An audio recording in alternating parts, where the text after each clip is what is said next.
తెలంగాణకు సంబంధించి 2019లో ఎస్ఐ మెయిన్స్కి సంబంధించిన ప్రాబ్లం ఇది.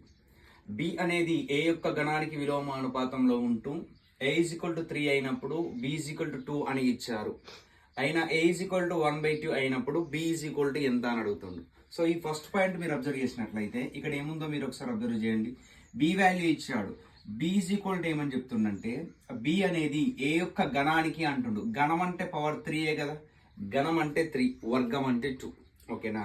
సో బి వాల్యూ అనేది ఏ యొక్క గణానికి విలోమానుపాతంలో ఉంది అట. ఓకేనా? బి వాల్యూ అనేది ఏ యొక్క గణానికి విలోమానుపాతంలో ఉంది. నెక్స్ట్ ఇక్కడ ఉన్న ఏ వాల్యూ ఇటు వస్తే ఇక్కడ ఉన్న వాల్యూతోనే మల్టిప్లై అవుతుంది. అంటే A power 3 into B is equal to 1 అని వస్తుంది. అవునా కదా? సో నేను దీన్ని ఏమనుకుంటున్నా అంటే ఫర్ ఎగ్జాంపుల్ కే అని అనుకుంటున్నా. మీకు ఆల్రెడీ ఏ వాల్యూ తెలుసు, అలాగే బి వాల్యూ కూడా తెలుసు. ఏ వాల్యూ 3 వచ్చింది కాబట్టి 3/3, బి వాల్యూ 2 ఉంది కాబట్టి